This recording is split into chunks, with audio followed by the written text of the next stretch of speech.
Ya, halo pemirsa, apa kabar Anda hari ini? Langsung dari studio IDX Channel Jakarta, saya Prasetyo Wibowo kembali hadir dalam Market Review, program yang mengupas isu-isu penggerak ekonomi di Indonesia. Dan kita akan mencermati sejauh mana arah kebijakan ekonomi di pemerintah barunya, karena tinggal menghitung jam saja kalau kita lihat begitu, menghitung hari saja untuk pelantikan dari Presiden dan Wakil Presiden terpilih Indonesia. Dan langsung saja kita mulai Market Review selengkapnya.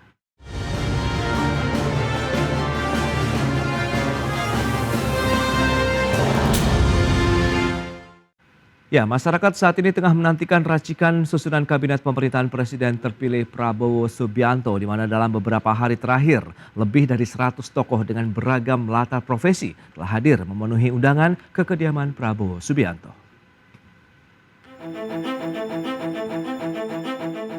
Fokus perhatian masyarakat di tanah air sepanjang pekan ini nampaknya masih mencermati proses seleksi kandidat calon anggota kabinet yang akan bertugas di pemerintahan Presiden dan Wakil Presiden terpilih Prabowo Subianto dan Gibran Raka Buming Raka. Proses dimulai dari pemanggilan tokoh-tokoh yang memiliki beragam latar belakang profesi, mulai dari petinggi partai politik, profesional, purnawirawan TNI Polri, artis, atlet, tokoh agama, relawan, hingga sejumlah menteri yang masih aktif di kabinet Presiden Joko Widodo. Kemudian berlanjut kepada pembekalan yang disampaikan lanjut oleh Prabowo Subianto. Masyarakat, pelaku usaha maupun para pemangku kepentingan di bidang ekonomi pun kini menaruh harapan terhadap kinerja para pembantu presiden di era kepemimpinan Prabowo Gibran. Hal ini seiring dengan sejumlah tantangan yang masih menyelimuti perjalanan bangsa ini dalam mewujudkan mimpi Indonesia Emas 2045 sekaligus menjadi negara maju. Sehingga bisa keluar dari jebakan negara berpendapatan kelas menengah atau middle income trap.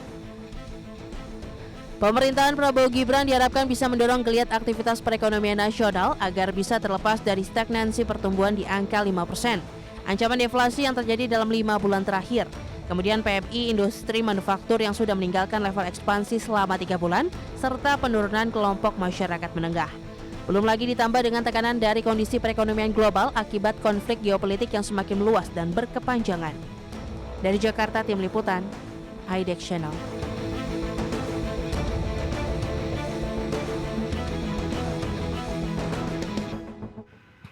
Ya, pemirsa, untuk membahas tema menarik kita kali ini, menanti arah kebijakan ekonomi pemerintah baru, kita sudah tersambung melalui Zoom bersama dengan Profesor Telisa Aulia Flianti, Guru Besar Fakultas Ekonomi dan Bisnis Universitas Indonesia. Selamat pagi, Prof. Telisa. Ya, salam sehat Ibu. Ya, Terima salam kasih. sehat. Baik, terima kasih juga atas waktunya, dan sudah hadir juga ini dengan Mas Akbar Himawan Bukhari. Beliau adalah Ketua Umum BPP Himpunan Pengusaha Muda Indonesia HIPMI. Selamat pagi. Selamat Mas pagi, Akbar. Mas. Salam sehat, Mas. Salam sehat buat kita semua. Selamat pagi, Prof. Ya, selamat pagi juga, Pak. Baik, terima kasih juga atas waktu yang disempatkan. Kita akan langsung review terlebih dahulu nih dari Prof. Telisa. Anda bagaimana begitu melihat perjalanan bangsa ini dalam satu dekade lah pemerintahan Presiden Joko Widodo begitu untuk capaian pembangunan ekonominya. Silakan.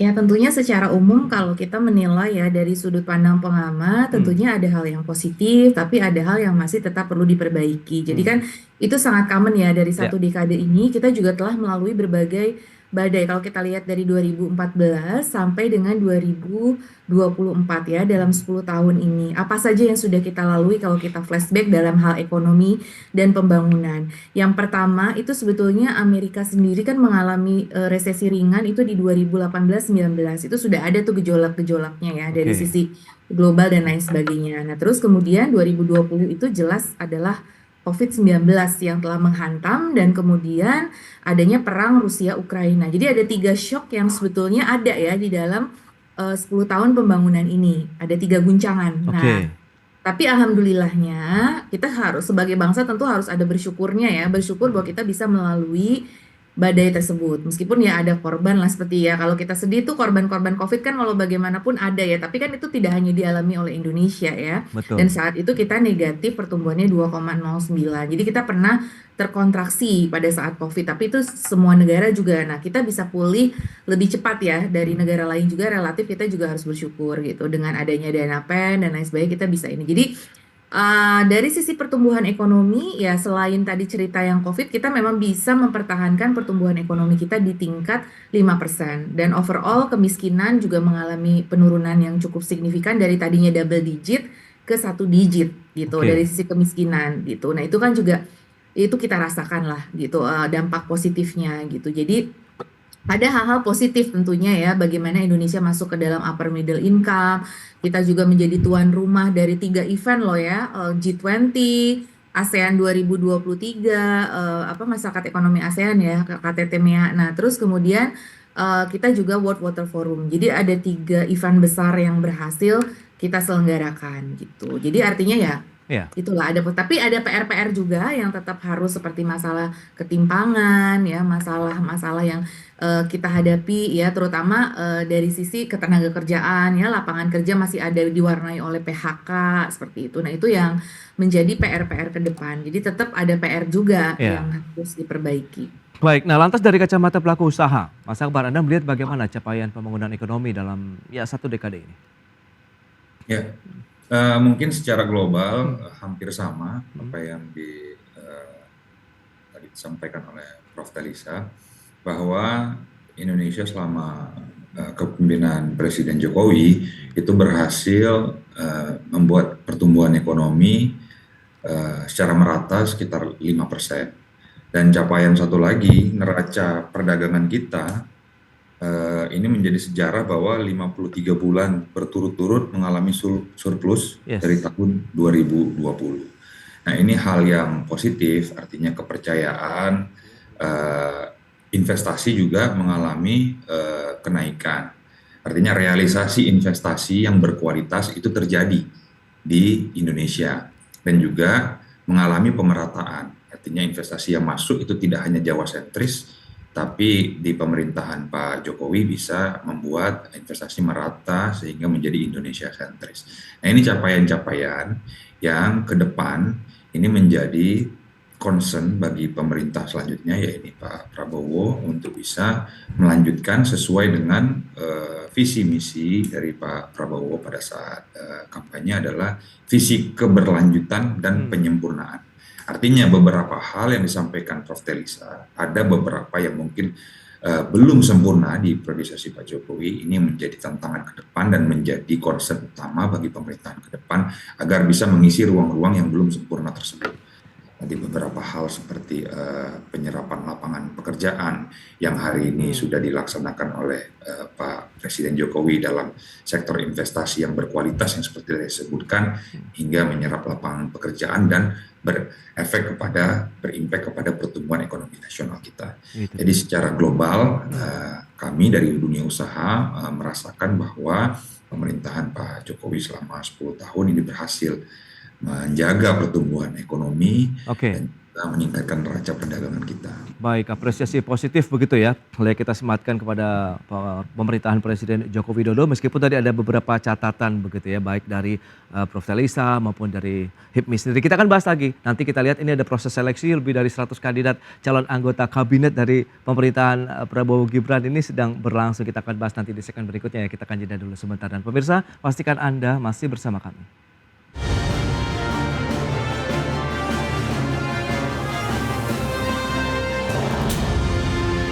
Ya, terima kasih Anda masih bergabung bersama kami dalam Market Review.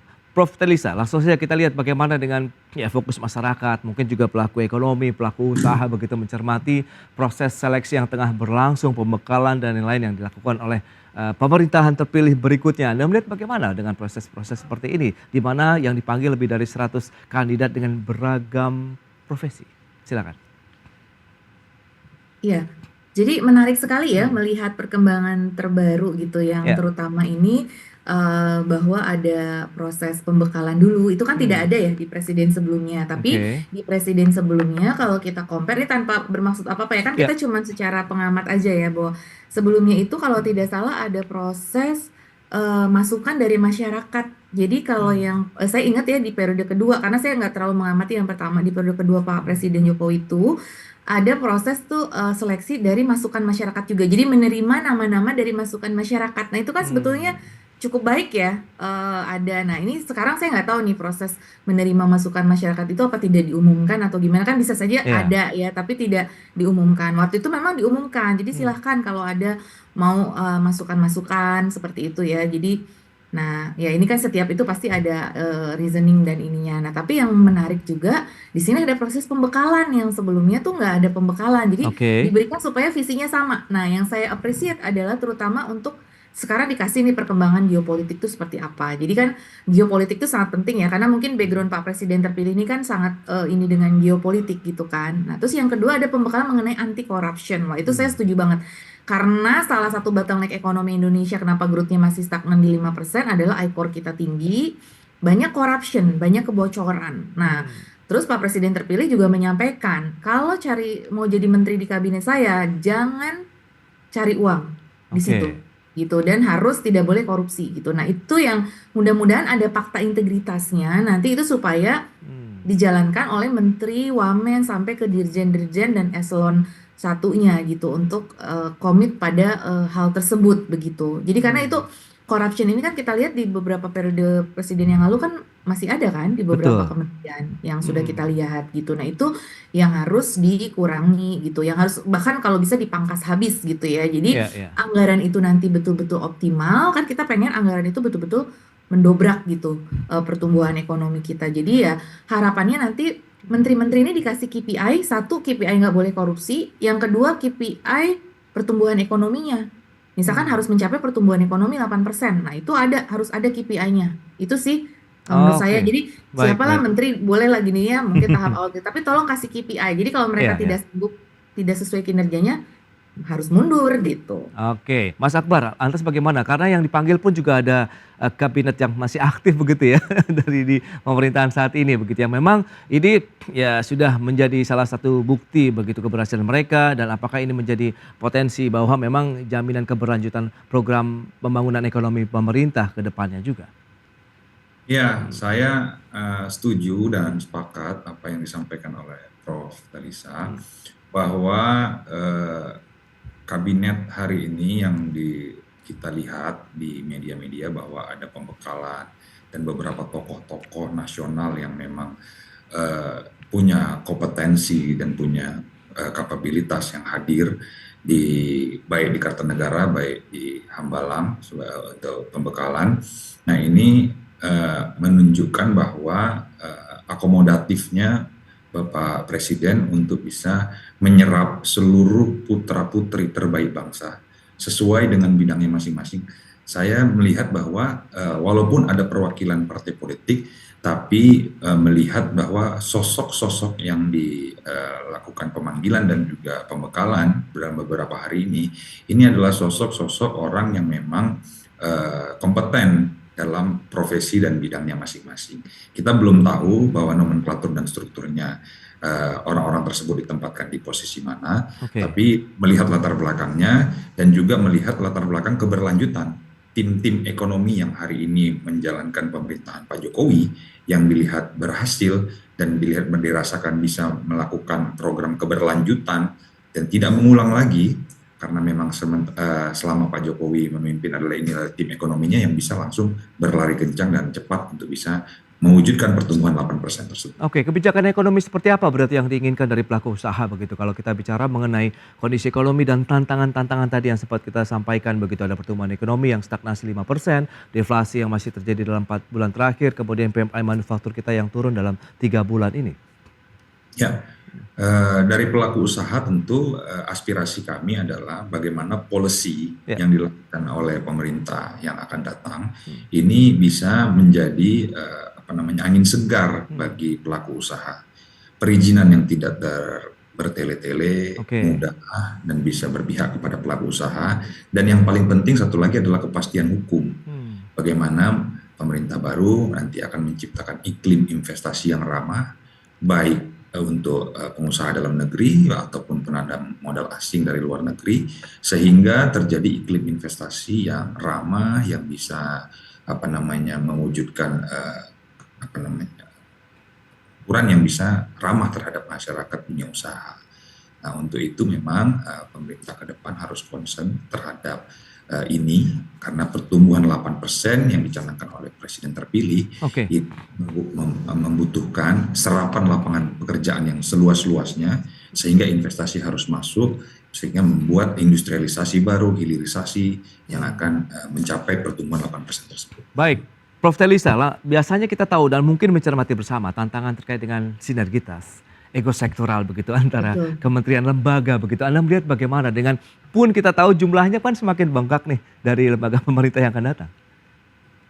Ya tentu ini suatu tantangan ya, secara teori kan memang kalau makin banyak ya sinergitas, ego sektornya akan semakin terkotak-kotak ya, tetapi ya belum tentu juga kalau misalkan ada suatu KPI bersama misalkan seperti yang selalu saya usulkan, KPI bersamanya harus diperkuat. Jadi Oke. setiap KL tuh tadi, seperti di private sector lah diterapkan gitu ya. Mungkin Pak Akbar di sini dalam hal ini juga di private sector juga gimana sih kalau private sector tuh sangat kompetitif, biasanya kita tuh punya KPI yang harus dijalankan. Nah, KPI itu harus diperkuat di kelembagaan ini siapa yang megang ini. Dan PMO-nya harus kuat ya. Jadi PMO tuh biasanya kalau ada bareng-bareng apa, Project Management Office nih, misalkan KL yang terlibat perindustrian, perdagangan, Kemenko Perekonomian misalkan. Nah, itu tiga-tiganya itu harus bareng. Nah, itu KPI bersamanya seperti apa. Jadi sekarang tuh kalau bisa untuk tunjangan kinerja menteri itu ada kinerja KPI bersama. Jadi kalau misalkan mereka nggak memenuhi KPI bersama, ya menterinya nggak dapat tunjangan kinerja itu atau dipotong gitu karena tidak melakukan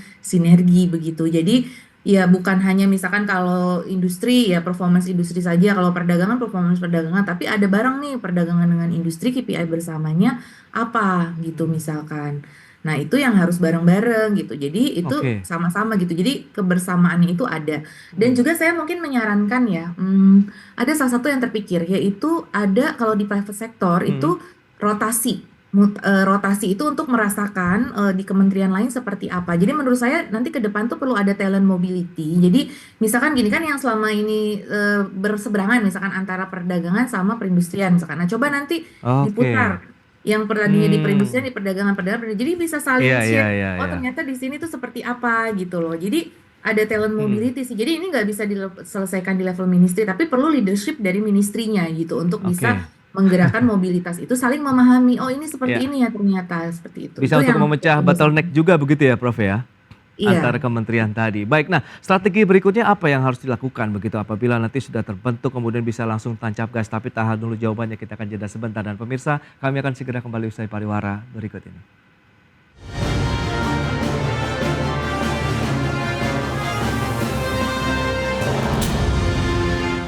Baik, pemirsa, semakin menarik perbincangan kita bersama dengan Profesor Telisa Valianti, Guru Besar Fakultas Ekonomi dan Bisnis Universitas Indonesia, dan juga Mas Akbar Himawan Bukhari, beliau adalah Ketua Umum BPP HIPMI. Baik, Prof. Telisa, lantas bagaimana kalau kita cermati dengan strategi apa nih yang perlu segera diterapkan? Memang kalaupun sudah ada pemetaan dari calon-calon kabinetnya, kemudian ada yang sudah aktif dan kemudian akan dilanjutkan, berarti fokusnya kemana nih? Infrastruktur lagi kah? Hilirisasi kah atau bagaimana? Betul. Perlu prioritas ya, karena kan nggak mungkin kita semua kita kerjakan ya. Kita benar-benar apa sih quick win-nya dalam jangka pendek. Jadi kementerian ini kabinet ini maksud saya itu perlu segera merumuskan roadmap kerjanya. Jadi strategi jangka pendek itu apa, menengah apa, panjang. Nah, yang quick win ini apa sih? Ya setelah dari didirive tentu dari jangka panjangnya kan, jangka panjangnya Indonesia Emas 2045. Cuman kan itu general banget. Indonesia Emas 2045 tuh kayak apa? Misalkan tadi ya udah dirumuskan harus tumbuh 8% misalkan kayak gitu dengan kemiskinan ekstrim 0%. Jadi kan 0,8. 8,0. Walaupun itu jargon menurut saya, tapi itu penting loh untuk kita capai visi bersamanya itu apa nih? Udah ada. Nah, terus kita diref nih ke belakang. Nah, strategi jangka pendeknya ini apa untuk mencapai yang 8% dan kemiskinan 0% itu gitu. Nah, misalkan harus didorong tadi melalui apa? Misalkan melalui industrialisasi. Nah, harus konsisten gitu loh industrialisasi apa dan alokasi anggaran, alokasi apa ya untuk industrialisasi itu gitu loh. Itu harus konsisten. Nah, itu dirumuskan bersama. Nanti kementerian ini gimana bagi tugasnya kayak gitu sih. Kalau saya sih melihat cara kerjanya harus seperti itu ya, bareng-bareng gitu. Jadi nggak cuman kementerian, justru malah kementerian bikin-bikin, justru harus ada grand design-nya. Dalam hal ini mungkin Kementerian Bappenas, Perencanaan Pembangunan Nasional itu kan sebetulnya udah ada RPJMN, RKP dan lain sebagainya, tapi itu harus lebih implementable lagi dan dibicarakan dengan semua KL begitu, dengan KL yang baru ini gitu loh. Jadi nanti masing-masing tuh udah dikasih PR, ini PR-nya ini dibagi-bagi gitu loh. Tapi grand design perencanaannya itu seperti apa itu yang harus disepakati begitu loh. Ya apa kita mau menjadi negara industri ya industrialisasi. Terus ada memang program-program makan bergizi gratis. Itu kan Oke. untuk mendukung kesehatan dalam rangka meningkatkan SDM kita. Hmm. Maaf, mendukung pendidikan ya, maksudnya Ya. pendidikan dan kesehatan karena mengurangi stunting dan lain sebagainya. Nah, itu ada juga sebagai program, tapi ujungnya itu apa? Ujungnya itu kita menjadi lebih produktif, ingin naik kelas, keluar dari middle income trap melalui industrialisasi. Nah, industrialisasi itu Hmm. bisa dengan hilirisasi sumber daya alam, SDM-nya seperti apa, resource-nya seperti apa gitu. Jadi itu sih mudah-mudahan grand design-nya itu ada dan segera dibagikan ke menteri-menteri yang mau bekerja ini gitu. Oke. Nah, Mas Akbar, kolaborasi seperti apa berarti yang diharapkan dari pelaku usaha begitu sehingga tadi pembangunan ekonomi berkelanjutan, target 8% bisa tercapai, angka kemiskinan juga bisa terus ditekan dan penciptaan lapangan kerja. Karena kan Presiden Jokowi juga sudah mengingatkan beberapa waktu lalu dengan disrupsi digital begitu. Ada penggunaan masif ya tinggi sekali ya terkait dengan teknologi, akhirnya mengancam juga dunia kerja kita begitu, Mas Akbar. Ya, halo? Masih di mute sepertinya? Oke. Baik, kami di Ya. HIPMI juga sudah membuat roadmap tadi Ya. apa yang disampaikan oleh Prof. Telisa, Hmm. roadmap Indonesia Emas tahun Hmm. 2045. Di dalamnya adalah strong point-nya adalah pertumbuhan 8%. Oke. Pertumbuhan 8% ini variabelnya banyak. Contoh program RPJMN yang sekarang dilakukan pemerintah di tahun 2025 sampai tahun 2045 itu sudah masuk program hilirisasi bukan hanya di tingkat komoditas nikel tapi juga sudah di sektor pangan.